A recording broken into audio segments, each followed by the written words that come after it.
Muy buenas noches para todos nuestros amigos que cada semana en el día viernes en la noche se conectan con nosotros a través de la emisora Minuto de Dios 107.9 FM en nuestro programa Biblia para la Comunidad, un espacio en el que los profesores del Instituto Bíblico cada semana hacen un comentario al Evangelio que nos propone la liturgia dominical. En este sexto domingo de Pascua, la liturgia nos presenta el texto tomado del Evangelio de Juan, capítulo 14, 15 al 21. Un saludo fraterno también a los estudiantes del programa de Ciencias Bíblicas del Instituto Bíblico Pastoral Latinoamericano, a los egresados y a todos los amigos que en este momento se conectan a nuestro espacio de compartir la palabra, a todos los que en este momento se encuentran desplazándose hacia sus casas, en el transporte público, en su vehículo particular, o aquellos que ya están en casa con su libreta en mano, con Biblia en mano, para seguir este comentario. Un saludo fraterno, que el Señor les bendiga y les acompañe. Nos acompaña en esta noche un invitado muy especial, el padre Wilton Gerardo Sánchez, profesor del Instituto Bíblico, pero también sacerdote de la diócesis de Chiquinquirá. Padre, buenas noches, ¿cómo se encuentra? Buenas noches, John Freddy, muy amable por la invitación y un saludo muy especial para todas las personas que semanalmente están atentas aquí a la profundización de la palabra de Dios. Qué bueno eso, Padre. En efecto, eso es lo que hacen los profesores aquí, nuestros invitados del Instituto Bíblico cada semana. Profundizar en esta palabra que el Señor nos regala y la liturgia bellamente nos va presentando en un ejercicio dominical. Invitarlo a usted, Padre, y a todos los que nos siguen a través de este programa y a nuestro amigo Donald Fernando, que está esta noche en el máster, para que invoquemos la presencia del Señor, para que le pidamos al buen Dios que siga bendiciendo y acompañando nuestras vidas, que siga acompañando este proyecto que el Instituto Bíblico y Uniminuto ofrecen a través de la emisora Minuto de Dios cada semana para tantos hermanos y hermanas que quieren escuchar la palabra, que quieren profundizar en ella. Que el Espíritu de Dios, ese Espíritu que Jesús una vez más hoy nos promete, que nos regalará, que nos concederá intercediendo ante el Padre, sea el que nos siga acompañando en nuestra vida y nos ayude a seguir enfrentando las situaciones que cada día vamos teniendo. Que confiados en esa presencia del Espíritu y del Señor en nuestra vida, sigamos guardando su palabra, guardando sus mandamientos. Padre, como lo decíamos entonces, la liturgia nos propone Evangelio de Juan, capítulo 14, del 15 al 21. Quiero invitar a los amigos que nos siguen en esta noche en este programa para que con Biblia en mano hagamos la lectura de la palabra del Señor. Dice así: si me aman, obedecerán mis mandamientos, y yo rogaré al Padre para que les envíe otro Paráclito, para que esté siempre con ustedes. Es el Espíritu de la verdad que no puede recibir el mundo, porque ni lo ve ni lo conoce. Ustedes, en cambio, lo conocen porque vive en ustedes y está entre ustedes. No les dejaré huérfanos, volveré a estar con ustedes. El mundo dejará de verme dentro de poco. Ustedes, en cambio, seguirán viéndome, porque yo vivo y ustedes también viven. Cuando llegue ese momento, comprenderán que yo estoy en mi Padre, ustedes en mí y yo en ustedes. El que acepta mis preceptos y los pone en práctica, ese me ama de verdad, y el que me ama será amado por mi Padre. También yo lo amaré y me manifestaré a él. Palabra del Señor. Gloria a ti, Señor Jesús. Bueno, Padre, ¿cómo nos acercamos entonces a este texto? Un texto corto, pero con una declaración, con unas promesas y también podríamos decir incluso con algunas advertencias muy significativas para nuestra vida. Así es, John Freddy, pues como ustedes ven, amables oyentes, aquí este evangelio comienza pues hablando de la relación entre el amor y los mandamientos. Y lo que dice Jesús con una traducción literal sería: si me aman, conservarán mis mandamientos. Es decir, que el amor es como la principal actitud del creyente. Y es tal vez este primer argumento que nos deja el Evangelio de este sexto domingo de Pascua, en el que se expone en qué consiste el amor. Y este amor es el criterio que permite verificar si realmente hay amor. ¿Cuál es el criterio? Según este primer versículo 15, conservar los mandamientos. Estamos en esas palabras que Jesús le dice a los discípulos allá en la última cena. Este es el capítulo 14. La última cena en el Evangelio de Juan comienza en el capítulo 13. Entonces, después de este signo del amor, que es el lavatorio de los pies, ¿no? ¿Se acuerdan que termina diciendo: oiga, si yo, el Maestro y el Señor, le he lavado los pies a ustedes, ustedes tienen que lavarse también los pies los unos a los otros? Esa es la gran acción simbólica de esa última cena. Y todas estas palabras podríamos decir que son las palabras proféticas con las cuales Jesús nos explica en qué consiste ese amor. En este caso dice: si me aman, en el presente, conservarán mis mandamientos desde el presente hasta el tiempo futuro. Quiero hacer énfasis aquí el verbo que usa. Si me aman, conservan mis mandamientos. ¿Qué es una conserva? Incluso hay alimentos que se llaman así, una conserva, ¿cierto? Algo que tiene mucho valor, algo que se conserva para no gastarlo antes de tiempo, para el momento propicio. Entonces, conservar o custodiar es algo valioso. Si me aman, custodiarán, conservarán mis mandamientos. Uno, curioseando por el Evangelio, encuentra que lo primero que se conserva o custodia en el cuarto Evangelio es el buen vino. Acuérdense allá en la primera aparición pública, digamos, de Jesús en las bodas de Caná. ¿Cierto, profesor John Freddy? Allá, no sé, el profe tal vez se acuerda cuál es el elogio que le hace allá el encargado de la fiesta. ¿Qué elogio hace? Claro, que normalmente todos dan el mejor vino al inicio y que al final dan el más malito, pues en palabras nuestras, pero que en esta ocasión ha sido al revés: el mejor vino se ha guardado para el final. Exactamente, es el mismo verbo. Tú has conservado el mejor vino para este momento, para el momento más importante de la boda.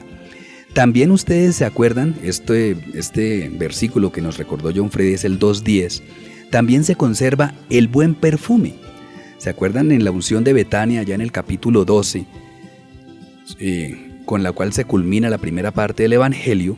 Pues allí encontramos cuando dicen: oiga, qué desperdicio de perfume. Y Jesús dice: no, Señor, ningún desperdicio. El buen perfume se ha conservado para el momento culminante de la sepultura de Jesús. Entonces, no es un perfume que se usa todos los días. Es un perfume que se usa de manera especial, como sucede, ¿no? Los oyentes a veces tienen por ahí un perfumito muy especial, solo para determinadas fiestas, solo para determinados acontecimientos. Entonces, se conserva el buen vino, signo de la alegría. Se conserva el buen perfume, que fue conservado para la unción de Jesús y su sepultura. También hay cosas más importantes que se conservan. Se conserva, por ejemplo, y se custodia la buena palabra, el logos, que es la palabra de Jesús.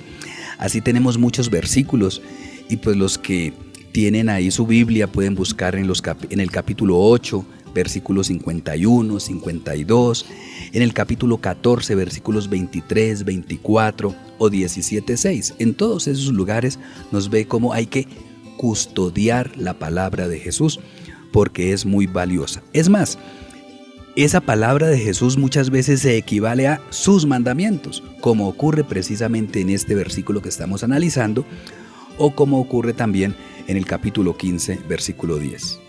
Muy bien, padre, entonces nos vamos adentrando al texto con este primer versículo que nos invita primero al amor, ¿no?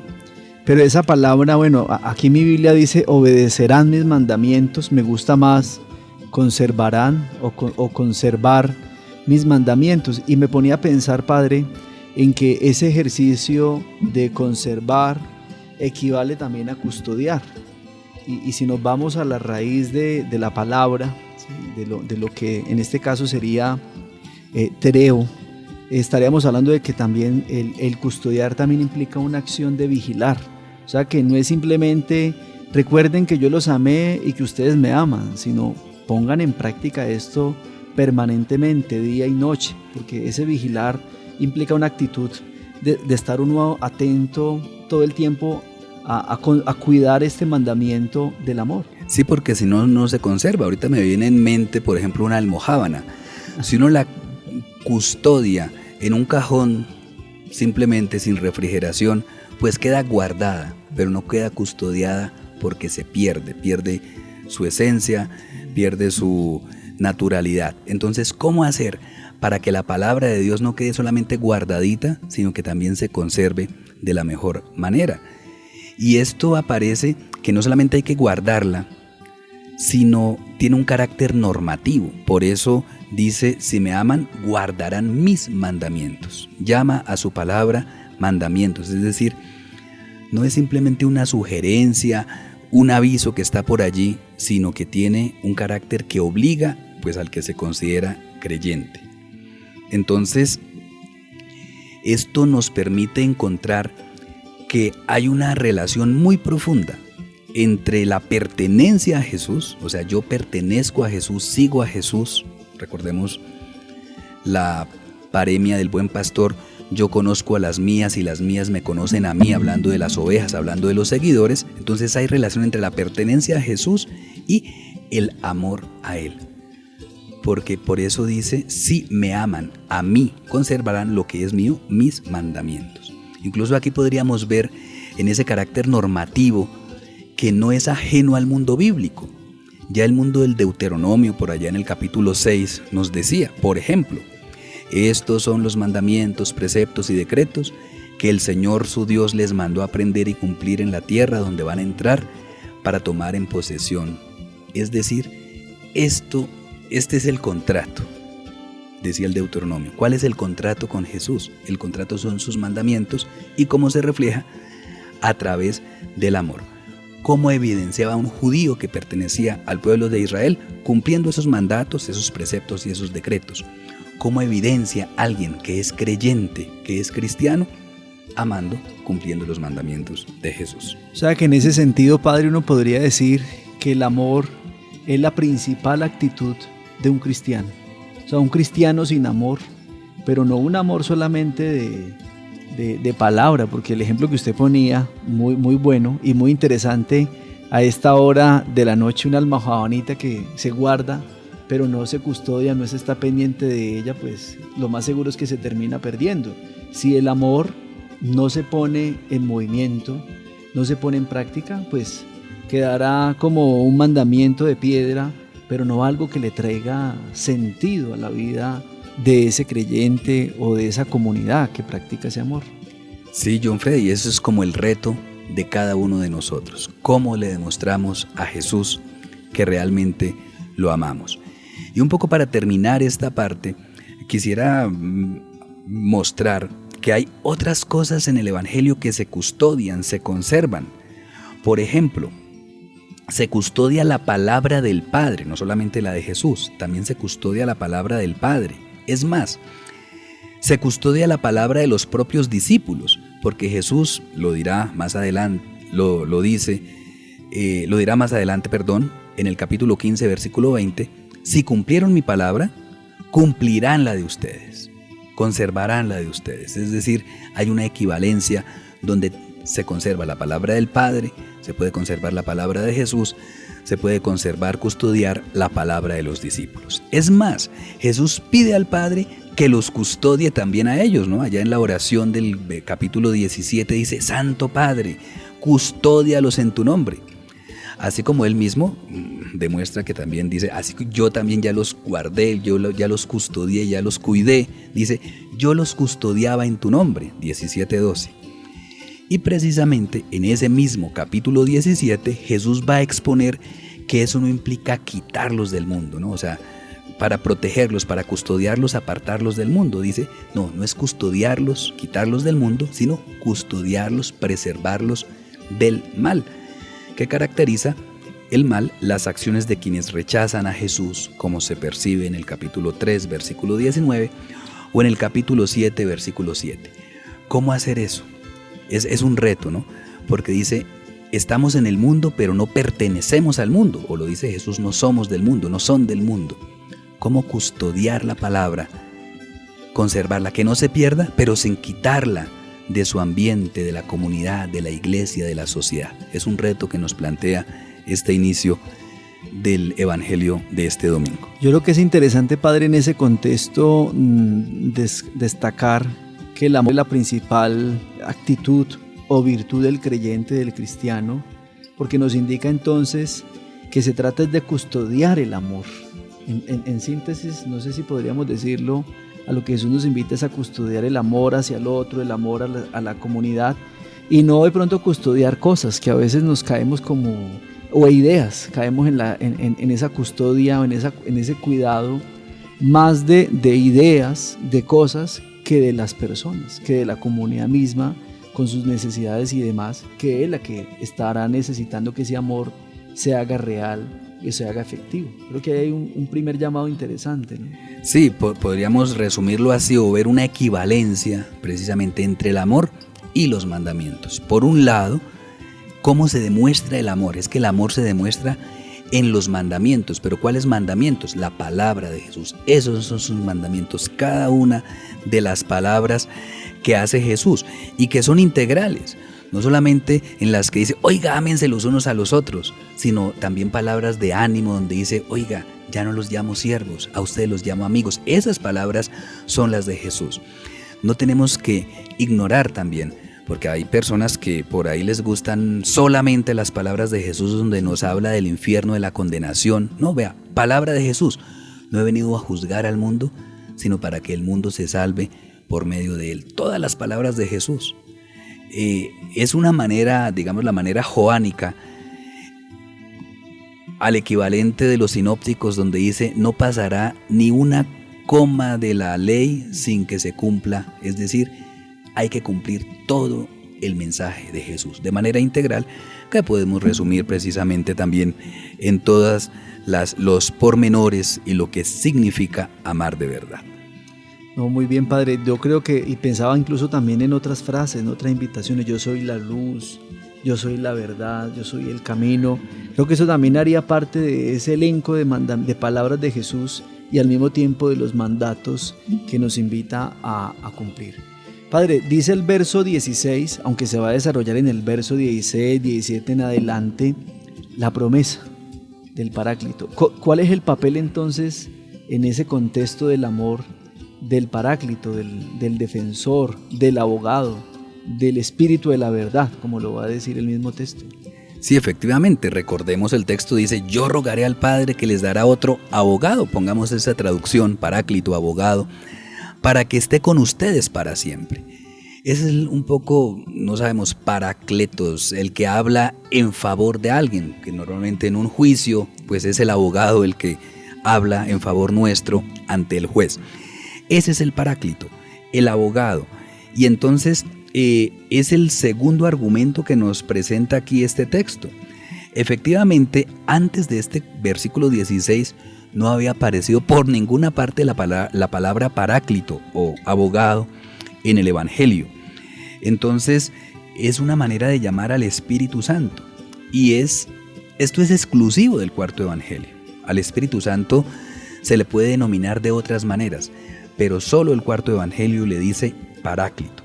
Y si uno hace la cuenta, por ahí unas 4 veces contando estos capítulos 15 y 16 y otra vez en la primera carta de Juan, capítulo 2, versículo 1. Entonces, en este contexto del discurso de Jesús, Él manifiesta que no es simplemente que nos exige, oiga, guarden mis mandamientos, ¿sí?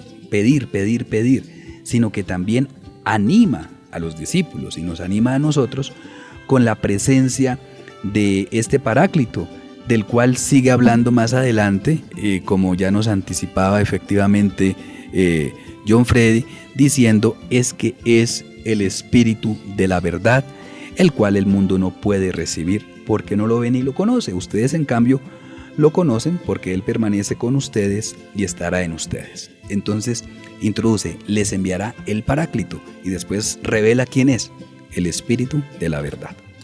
Padre, una pregunta que me surge escuchándolo usted en este comentario al verso 16 y en el verso 17. Si el Paráclito es un defensor, un abogado, como lo mencionaba usted, uno se preguntaría, ¿de qué los va a defender? ¿De qué vendría a defendernos el Espíritu de la verdad? En este caso, que como se revela en el verso 17, es el Espíritu de la verdad. Bueno, aquí es el abogado defensor, ¿cierto? El abogado defensor, pues más que defender físicamente, en nuestros juicios vemos que el abogado es el que habla en favor de alguien de manera específica. Y entonces aquí, ¿qué dice? Una cosa especial, más que defender es afianzar la pertenencia a Jesús. Porque dice este pedacito, el mundo no lo ve, no lo recibe, no lo conoce.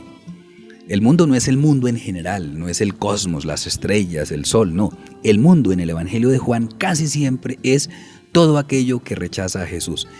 Quien no recibe a Jesús, quien se opone a Jesús, quien es hostil a sus discípulos, el Evangelio lo llama el mundo. Por eso dice, no te pido que los saques del mundo, sino que los preserves en el mundo. Entonces, un poco ese es el sentido. Y efectivamente, este versículo ayuda a ver es la diferencia entre la pertenencia a Jesús y lo contrario, que sería la extrañeza respecto de Él. La relación de pertenencia se da entre Jesús y los discípulos.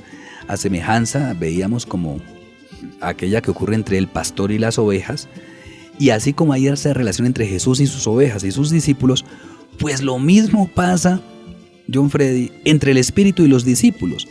Él no es extraño para ellos, sino que lo conocen. Por eso podremos decir que le pertenecen y permanecen en Él y Él en ellos. Recordando otro texto bíblico, pues como la vid a los sarmientos o los propios discípulos a Jesús. Por el contrario, el mundo designa a todos los que son incapaces de creer en Jesús porque le son extraños. Por tanto, no lo conocen y lo rechazan en cambio a Él y al Espíritu de la verdad. O sea, va en combo Jesús con el Espíritu. Si se rechaza a Jesús, se rechaza al Espíritu. Y por ende se rechazará también a la comunidad y a todos los que han creído en Él.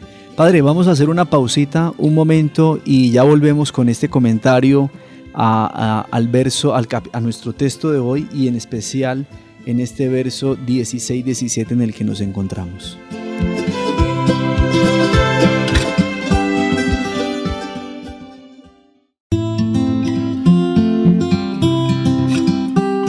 De nuevo, muy buenas noches a nuestros amigos oyentes que siguen nuestro programa Biblia para la Comunidad a través de la emisora Minuto de Dios Bogotá 107.9 FM. Esta noche con el padre Wilton Gerardo Sánchez, profesor del Instituto Bíblico, sacerdote de la diócesis de Chiquinquirá, y un amigo que nos acompaña aquí en este comentario al Evangelio de Juan, capítulo 14, versículos del 15 al 21. Hemos abordado, el padre más bien ha hecho un comentario a este texto empezando por los versículos 15, 16 y 17, insistiendo en la importancia que tiene en la vida del creyente el amor, y un amor que se vuelve mandamiento, que se vuelve algo que debemos de conservar, custodiar, vigilar, algo por lo cual tenemos incluso que estar dispuestos a todo lo que ello implica, pero luego también, Padre, ese papel del Espíritu de la verdad, del Paráclito, del abogado, del defensor, en esta relación de filial, en esta relación fraternal que hay entre el Padre, entre Jesús y los discípulos, un Espíritu de la verdad que tristemente, terminábamos ahora antes de la pausa, el mundo ni ve ni conoce. Qué triste, yo me quedaba pensando en eso, ¿no? Qué triste que hayan personas en ese tiempo seguramente en la condición del Evangelio, pero también hoy, que no puedan ver, que no puedan sentir o que no puedan conocer ese Espíritu de la verdad que siento es el que nos enraiza en esa relación de fraternidad y de amor con Jesús y con el Padre. Y sí, John Freddy, es que ahí nos da la clave de cómo puede surgir ese amor, precisamente a través de la permanencia. Aquí las personas que tienen pareja saben que el amor conyugal, o sea, no nace así espontáneamente de un momento a otro. Eso puede ser el amor platónico. Hay personas que comienzan a hacer actividades juntas, a encontrarse, a permanecer uno al lado del otro. Y de esa permanencia surge el conocimiento.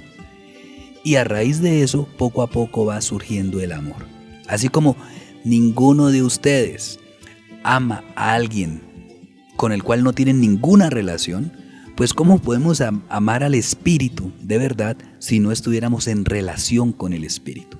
Por eso Jesús hace un elogio muy bonito a los discípulos. Les dice, vea, el mundo no conoce al Espíritu, pero ustedes sí lo conocen. ¿Cómo así que lo conocemos? Dice, porque Él permanece en ustedes y ustedes en Él. Entonces, es la permanencia que lleva a la pertenencia la que puede provocar el seguimiento de Jesús y la aceptación del Espíritu.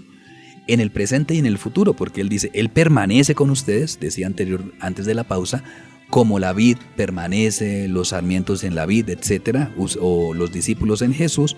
Y ahora dice, eso es en el presente, Él permanece en ustedes, y en el futuro dice, estará en ustedes. Es la permanencia, estar con Jesús. Hay textos del Evangelio donde nos recuerda que Jesús llamó a los discípulos para que estuvieran con Él. Ningún otro oficio les puso al inicio. Estén con Jesús. Al estar con Jesús, conocemos a Jesús y comenzamos a establecer con Él vínculos de pertenencia. Es más, el esposo y la esposa hoy día no son consanguíneos, pero tienen un vínculo tan grande de pertenencia que no se puede separar. Porque, ¿y cómo se logró? No por la sangre, como el padre al hijo, el hijo a la madre, sino por la permanencia. Así es que Jesús describe con este lenguaje la permanencia de los discípulos respecto al Espíritu y por ende respecto al mismo Jesús. O sea que en ese sentido, Padre, porque este también es un texto, como lo mencionaba usted al inicio, si nos vamos al capítulo 3, este es un texto que va a ir hasta el capítulo 17 del mismo Evangelio, donde hay un largo discurso de despedida, que si nos ubicamos en el contexto del siglo I era muy habitual que los paters familia o los grandes jefes o los líderes cuando estaban ya en las últimas reunieran a todo su grupo, su clan, su familia para despedirse y darles las normas, darles como su testamento, por así decirlo. Y en este contexto, pues sin duda alguna que se vaya Jesús, porque ya nos vamos acercando también a la fiesta de la Ascensión, yo creo que podría entrar ese verso 18, ¿no? Porque listo, está bien, el Señor, la comunidad o los discípulos, el Señor nos ha amado, pero se va. O sea, nos dejará huérfanos, no seguiremos con Él. Pero es interesante cómo ante esa inquietud que podría ser una inquietud de la comunidad, el verso 18 lo ponga en las mismas palabras de Jesús, no los voy a dejar huérfanos, volveré a estar con ustedes. Y pensaba yo, ¿qué es lo que los va a mantener unidos? ¿Qué es lo que los va a mantener en esa relación mientras Jesús no está físicamente? Es el amor, ¿no? Y ese amor que se alimenta gracias a la presencia del Espíritu en la comunidad. Uno podría entender entonces, Padre, y utilizando el mismo ejemplo que usted ha puesto de las parejas, que cuando uno de los dos se tiene que ir a un viaje o alguna cuestión de trabajo, semanas, meses, pero sigue ese amor que los ha unido alimentando ese momento del reencuentro y dando esa fortaleza y esa alegría. Vea, interesante también esa evolución de la metáfora que usted hace, John Freddy, el esposo y la esposa, que físicamente no están juntos. El matrimonio no se acaba si uno de los dos está de viaje 15 días, entonces no hay matrimonio, un año, no hay matrimonio, no. La unión es tan fuerte que siguen permaneciendo aunque no haya ese encuentro físico. Y efectivamente, estas palabras nos suenan a lo que hoy día algunos técnicos llaman testamento espiritual, ¿cierto? El testamento espiritual. ¿Por qué le dicen testamento? Para que le pongamos atención, son las últimas palabras. Jesús ya está por dejar este mundo, ¿no? y dice, no los dejaré huérfanos, volveré a ustedes, pues Él está hablando de la hora de su pasión. ¿Cuándo los va a dejar huérfanos? O cuándo van a sentir una orfandad. Tal vez en la hora de la pasión. Pero en el Evangelio de Juan, la hora de la pasión coincide con la hora de la glorificación, pues pone en evidencia que la victoria no la tiene la violencia, no la tiene la injusticia, no la tiene la opresión, sino que la tiene Él. A Jesús nadie le quita la vida. Él lo dice claramente, yo la doy voluntariamente, a mí nadie me quita la vida. Yo la doy y la doy por amor. Entonces en la cruz Jesús no ha sido derrotado, sino glorificado, porque le dieron la oportunidad de demostrar que sí es posible amar hasta la muerte. Y ahí sí pasamos a otro tipo de amor que no es el conyugal. En el amor conyugal hay reciprocidad. Si entre el esposo y la esposa no hay reciprocidad en el amor, pues eso es otra cosa. En cambio, el amor de Jesús no tiene que ser recíproco. Él ama incluso a los que no lo amen, a los que lo rechacen. Él murió en la cruz incluso en favor de sus mismos asesinos. Entonces, su muerte no va a tener como consecuencia la orfandad de sus discípulos, sino que en un nuevo, y podríamos decir superior, tipo de relación con Él a partir de la resurrección. Entonces, Jesús muere en la cruz. ¿Significado orfandad? No. Un nuevo tipo de relación con Él que se da precisamente a través de la resurrección. Ese es un poco ya lo que se puede entrever en estas palabras de no los dejaré huérfanos, sino que volveré a ustedes. Interesante, Padre, en ese contexto lo que dice el verso 20, ¿no? Entonces, cuando llegue ese momento, el momento de la pasión, porque como vamos a ver, todos subirán, menos el discípulo amado, ¿no? Que permanecerá allí de una manera camuflada, pero estará acompañando al Señor hasta el último momento, cuando en la cruz Jesús le entregue también a su madre, en ese gesto de continuación de ese amor. Pero es interesante entonces que Jesús se anticipe, ¿no?, a este momento de la tragedia, de la injusticia, del dolor, y le recuerde a la comunidad que aunque ellos, bueno, o lo podríamos decir ahora, ¿no?, ya nosotros, que aunque ellos lo dejen solo, Él seguirá amando. Él seguirá amando y seguirá en ellos, y por eso creo que también vendrá entonces, que ya usted nos dirá, ese verso 21, ¿no?, que nos invitará al amor. Sí, efectivamente, el versículo 20 nos recalca esa pertenencia, pero incluso para terminar esta parte de esa despedida, recordemos también el versículo 19 antes de pasar al 20, después de que habla de no los dejaré huérfanos, dice, dentro de poco el mundo ya no me verá, pero ustedes sí me verán, y miren la misma relación, porque yo vivo y también ustedes vivirán.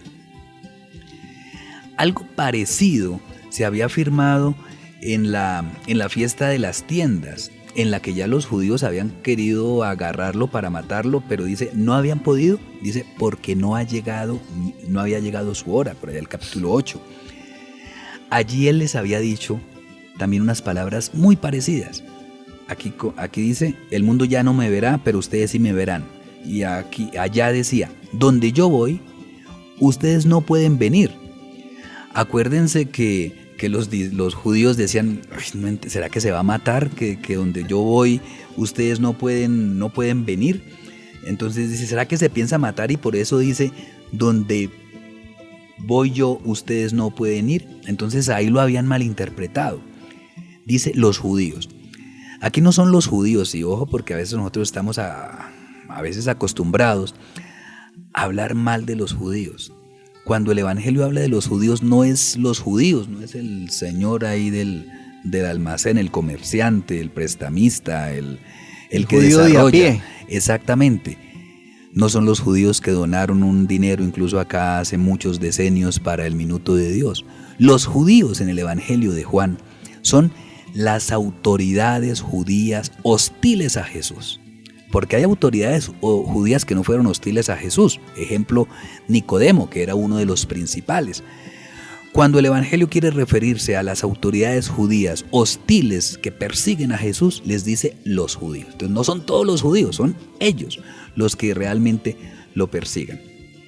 Y pues un poco para completar esta visión del versículo 19, pues así como se afirma la no pertenencia o extrañeza, llamémosla, entre el Paráclito y el mundo, Jesús también afirma esa oposición entre el mundo y el mismo Jesús, ¿cierto?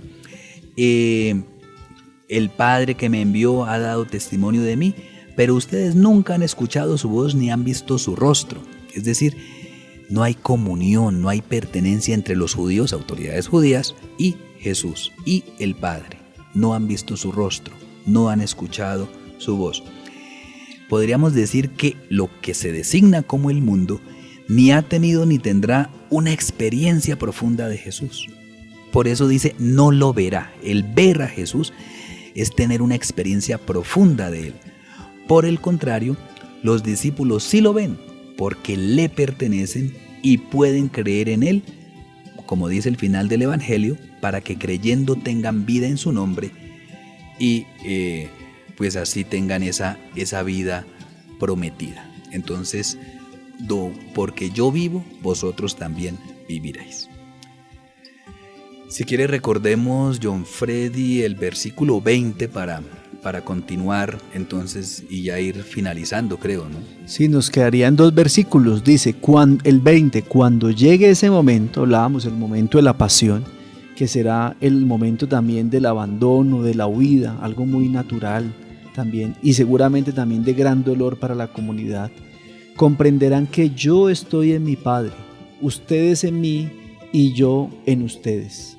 Y el 21 termina diciendo, el que acepta mis preceptos y los pone en práctica, ese me ama de verdad, y el que me ama será amado por mi Padre.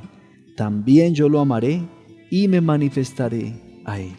Precisamente aquí el versículo 20, el primero que se leyó, tiene que ver con el conocimiento. Aquel día sabrán, aquel día conocerán todo esto, el misterio de Dios. ¿Cuál es el misterio de Dios? Que yo estoy en el Padre, dice Jesús, que ustedes están en mí y yo en ustedes. Es decir, aquí lo que hay es una pertenencia, fruto de la permanencia, o podríamos decir, que conocerán la permanencia entre Jesús, el Padre y los discípulos. Consecuencia de esa permanencia, el conocimiento. Muchas veces nosotros y los periodistas hacen entrevistas a personas que conocen o conocieron un personaje.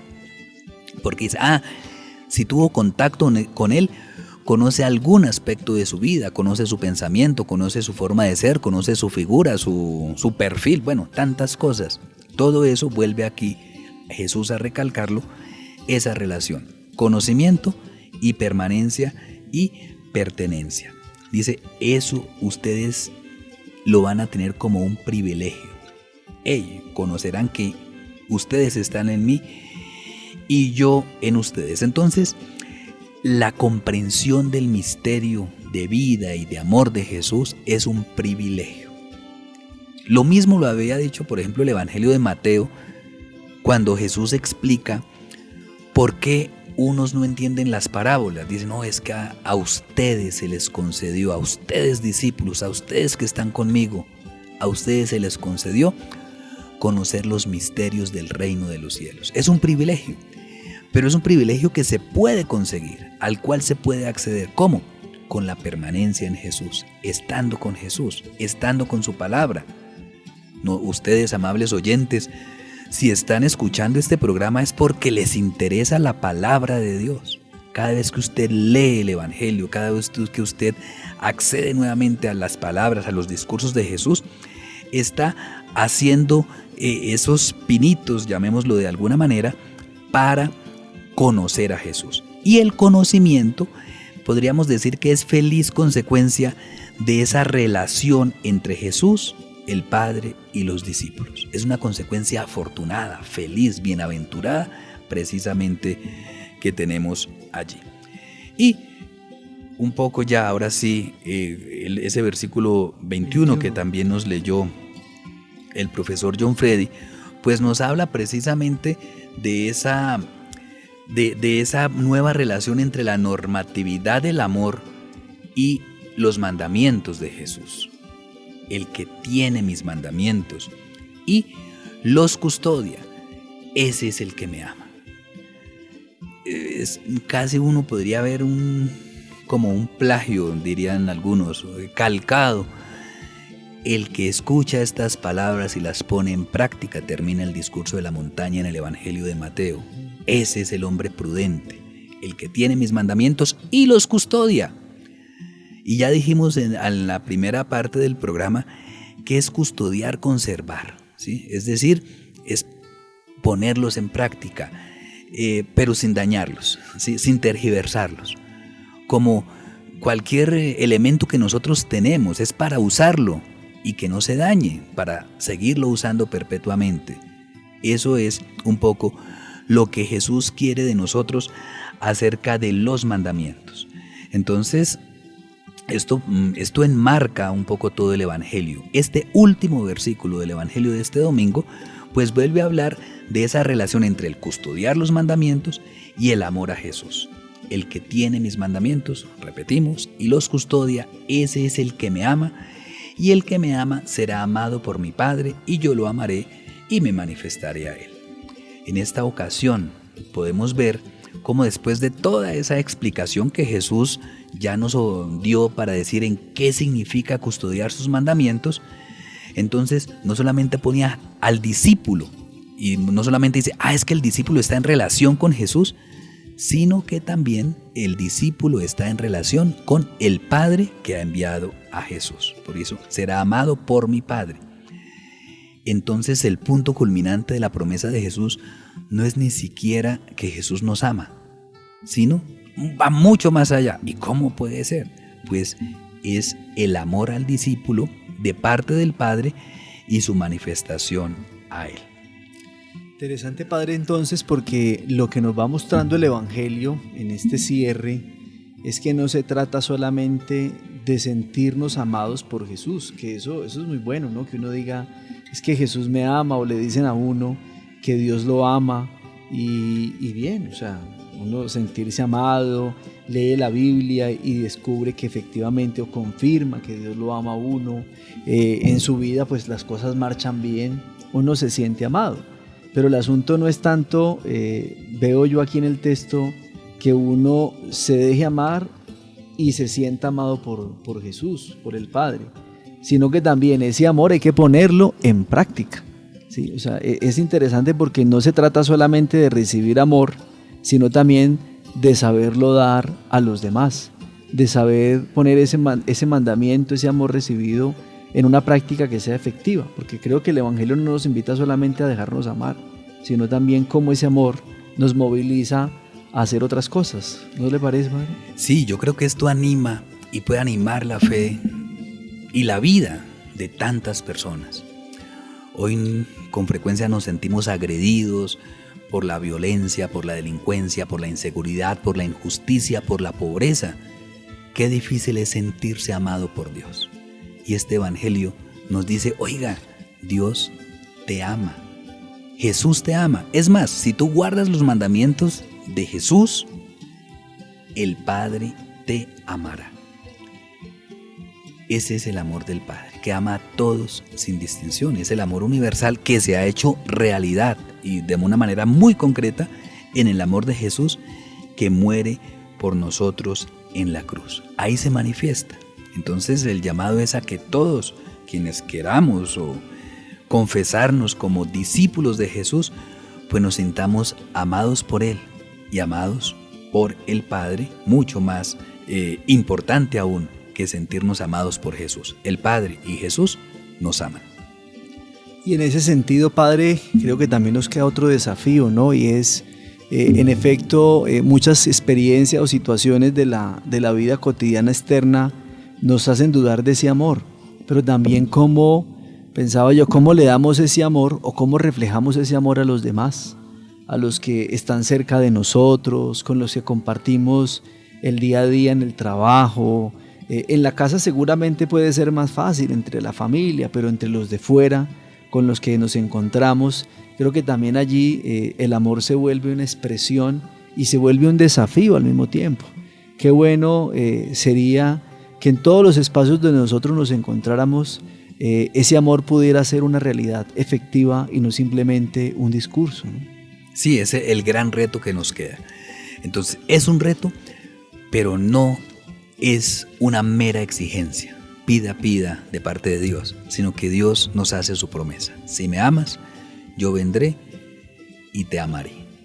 Jesús nos ama, el Padre nos ama. Qué bonito mensaje para este domingo, que no estamos huérfanos, no estamos solos, sino que podemos de todas maneras, en medio del mundo, en medio de las circunstancias en las cuales nos encontramos, encontrar el amor de Jesús. Amén, Padre, que así sea. Padre Wilton, pues hemos llegado al final de nuestro programa de esta noche, comentando el Evangelio de Juan capítulo 14, versículos 15 al 21, sexto domingo de Pascua. Nos vamos acercando ya a la fiesta de Pentecostés. Muchas gracias por acompañarnos, Padre, en esta noche. Esperamos tenerlo por aquí muchas más ocasiones. Claro que sí, con mucho gusto, John Fred, invitarlos y a los que les gusta el YouTube, vean el resumen, la síntesis de la explicación de este evangelio en la página de YouTube de la Facultad de Estudios Bíblicos Pastorales y de Espiritualidad. Gracias por la invitación, John Freddy. Padre, no, a usted muchas gracias y a todos los oyentes, a todos los amigos que se encuentran con nosotros los viernes en esta hora. Gracias por acompañarnos. Recuerden que este es un espacio del Instituto Bíblico Pastoral Latinoamericano de Uniminuto y recuerden que ya tenemos las inscripciones abiertas para el semestre 2023-2 de nuestra carrera de Ciencias Bíblicas.